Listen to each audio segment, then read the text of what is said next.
capitaine. À l'horizon? Oui, à l'horizon. Eh ben moi je dis qu'elle a pas raison. Oui, à l'horizon. Elle a pas raison. Oui, à l'horizon. Ah, de toute façon, nous partons, diantre. Capitaine, il ne faut pas oublier les prières pour le navire. Bon, je les ai ici, regardez. Ah tiens. Prière de ne pas fumer. Ah, c'est bien ça. Prière de ne pas entrer. Il m'en faut une comme ça. Prière de ne pas se moucher dans la voile. Oui, ça c'est une bonne idée. Prière. Tiens, je vais les installer tout de suite. Bon, écoutez-moi tous. Ouais, capitaine. Nous partons au nom du roi. Vive le roi. Vive le roi. Nous servirons notre chère France. Nous servirons notre chère France. Ensemble et courageusement. Ensemble et courageusement. Dussions-nous en mourir.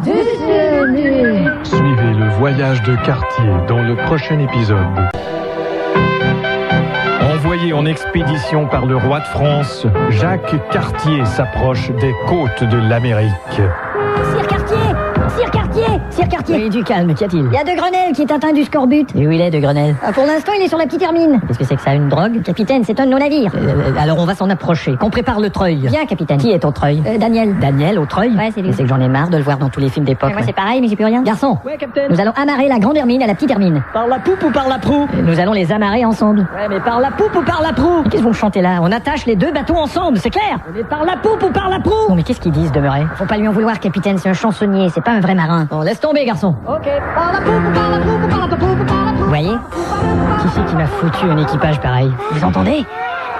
Mon Dieu. Qu'est-ce que c'est? Ce sont les sirènes. Oh!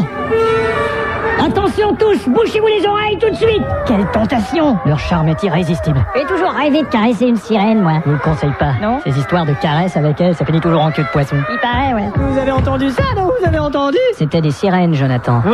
Devriez me croire, elles sont dangereuses. Espèce d'incrédule, vous pourriez en crever. Il croit en rien, ce type-là. En effet. Jonathan, allez sonner l'heure de la soupe. Bon, Vigie! Ouais, capitaine. Toujours rien à l'horizon? Je crois que je vois quelque chose, capitaine. Vous énervez pas, là! Ah, cette Vigie. Ouais. Il mange pas de viande et il s'excite à rien. C'est un végétarien. Vous savez, plutôt que de faire des calembours comme celui-là, je vous conseille de vous... Mon Dieu! Passez-moi la lunette. Par tous les dieux, cette fois, nous sommes arrivés! Regardez vous-même! J'ai peine à le croire. Mais c'est pourtant vrai! Il y a un détroit! Oui, je l'ai vu, le détroit. Nous allons passer par ce détroit et nous Mais allons... non, ça n'a aucun sens. Mais capitaine, pourquoi? Pourquoi?